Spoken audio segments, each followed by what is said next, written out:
Video का content Rajasthan माध्यमिक शिक्षा बोर्ड की पाठ्यपुस्तक माइक्रो और मैक्रो इकोनॉमिक्स से लिया गया है, तो आप वीडियो को समझने के लिए बुक की भी हेल्प ले सकते हैं।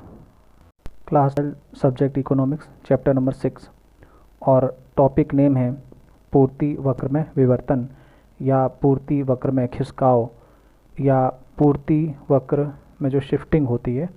ये हमारा आज का टॉपिक और जो लास्ट टॉपिक है इस चैप्टर का। तो पूर्ति वक्र में विवर्तन के लिए स्लाइड देखिए। पूर्ति वक्र में परिवर्तन हमारा पिछला टॉपिक था वीडियो नंबर 42 का, और आज वीडियो नंबर 43 का ये खिसकाव का टॉपिक है। देखिए खिसकाव या विवर्तन का कारण क्या होता है। तो देखिए ऊपर लिखा है कीमत को छोड़कर या कीमत के अलावा अन्य कोई भी कारण। पूर्ति दो कारकों से प्रभावित होती है, आपको पता होना चाहिए। पहला कारक वस्तु की खुद की कीमत और दूसरा कोई भी अन्य कारण। तो कोई भी अन्य कारण की हम जैसे कोरोना वायरस, ये अचानक से घटने वाला घटनाक्रम है। दूसरा कोई तकनीक में परिवर्तन हो जाता है। तो तीसरा सरकार की टैक्स पॉलिसी कैसी है, टैक्स घटाना या बढ़ाना, उससे फ़र्क पड़ता है वस्तु की पूर्ति पर। परिवहन लागतों का फ़र्क पड़ता है वस्तु की पूर्ति पर। तो कीमत को छोड़कर कोई भी ऐसा कारण जिससे वस्तु की पूर्ति पर, वस्तु की सप्लाई पर जो फ़र्क पड़ता है, उसके कारण जो पूर्ति वक्र में खिसकाव होगा, वो हमारा आज का टॉपिक है। तो इन कारणों से पूर्ति वक्र में खिसकाव होता है या विवर्तन होता है। जबकि कीमत अगर कारण होगी तो पूर्ति वक्र में विवर्तन नहीं होगा, पूर्ति वक्र में खिसकाव नहीं होगा, तो होगा पूर्ति वक्र में परिवर्तन, जो हमने पिछले टॉपिक में पढ़ा। तो फिर से जान लें कि कीमत के अलावा वस्तु की पूर्ति जिस किसी भी कारण से होती है प्रभावित, कमी या वृद्धि इसमें होती है, तो उससे पूर्ति वक्र में विवर्तन होता है या पूर्ति वक्र में खिसकाव होता है। अब पूर्ति वक्र में जो खिसकाव होता है वो वृद्धि होती है पूर्ति में तो होता है, या पूर्ति में कमी होती है तो होता है।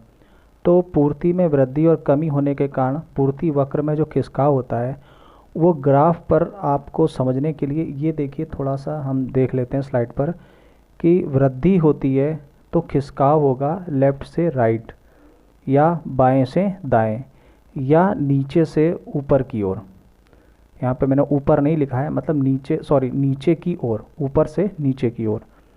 और अगर पूर्ति वक्र में खिसकाव आपका कमी के कारण हो रहा है, फिर से सुन लीजिए, पूर्ति वक्र में खिसकाव कमी के कारण हो रहा है तो वक्र राइट से लेफ़्ट की ओर होगा, राइट से लेफ़्ट की ओर होगा, या दाएं से बाहिने ओर होगा, या नीचे से ऊपर की ओर वो खिसकाव आपको दिखाई देगा।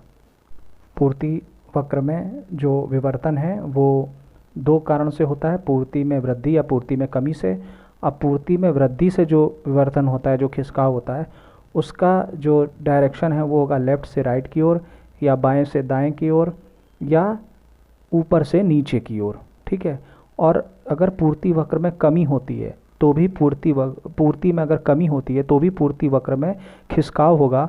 वो खिसकाव होगा दाएं से बाएं, या फिर राइट से लेफ़्ट, या फिर नीचे से ऊपर की ओर। तो ये दो कारणों से पूर्ति वक्र में खिसकाव होगा। इसको हम भी ग्राफ पे समझते हैं। तो पहले हम समझेंगे वृद्धि, कैसे पूर्ति वक्र में हम वृद्धि को समझेंगे, कैसे पूर्ति वक्र में वृद्धि के कारण खिसकाव होता है, उसे हम समझेंगे नेक्स्ट स्लाइड में। तो आइए अब देखते हैं कि पूर्ति वक्र में जो वृद्धि होगी, मतलब पूर्ति में जो वृद्धि होगी, उससे पूर्ति वक्र में खिसकाव कैसे होगा। तो देखिए यहाँ पर एक ग्राफ है, इसको अगर आप ध्यान से देखेंगे तो इसमें P यानी कि प्राइस है, जो y अक्ष पर ऊपर की ओर P प्राइस, और नीचे आप देखेंगे तो Q1 यानी क्वांटिटी, या फिर आप सप्लाई साइड इसको मान लीजिए। तो P और Q1 एक दूसरे को E1 बिंदु पर काट रहे हैं। Q1 से ऊपर एक लाइन जा रही है और P से राइट साइड की ओर एक लाइन जा रही है। दोनों एक दूसरे को E1 बिंदु पर काट रहे हैं।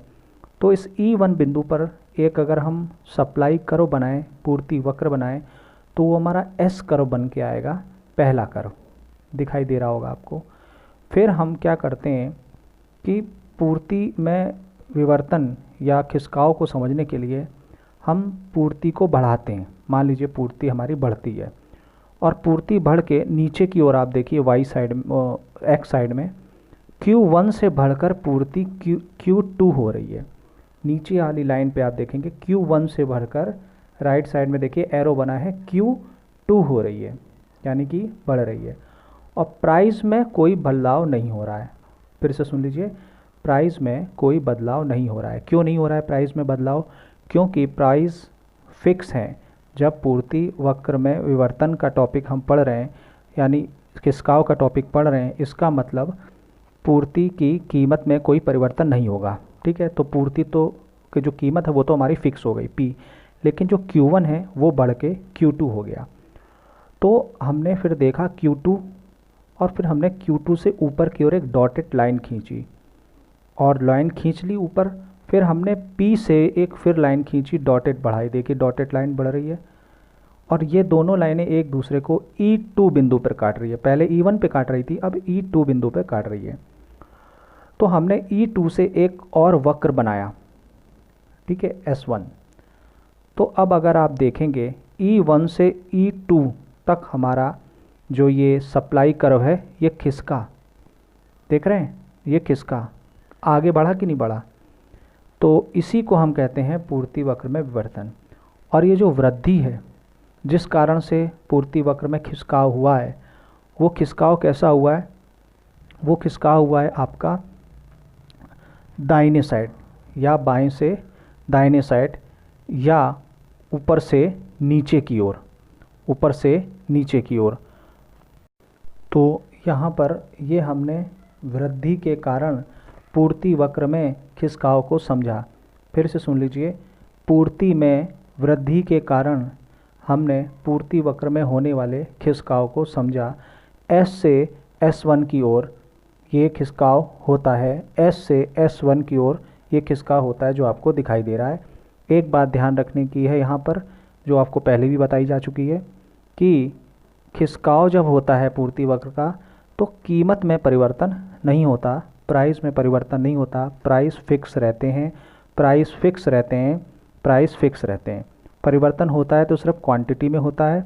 और उसका कारण क्या हो सकता है? कोई भी अन्य कारण हो सकता है। तकनीक में परिवर्तन किसी भी प्रकार का कोई भी अन्य कारण, कोई अन्य कारण से जब पूर्ति में वृद्धि या कमी होती है, कीमत को छोड़कर जब किसी भी अन्य कारण के से पूर्ति में वृद्धि या कमी होती है, तो उससे पूर्ति वक्र में जो चेंजमेंट होता है उसे हम पूर्ति वक्र में विवर्तन या पूर्ति वक्र में खिसकाव कहते हैं। तो ये था पहला कारण, वृद्धि के कारण पूर्ति वक्र में हुआ। ये खिसकाव आपका नीचे की ओर भी कह सकते हैं या बाएं से दाएं ओर भी कह सकते हैं। और वृद्धि जहाँ पे लिखी हुई है इस ग्राफ में देखिए, वो एरो से आपको दिख रही है किस दिशा से किस दिशा में जा रही है। ठीक है, तो अब हम नेक्स्ट देखते हैं।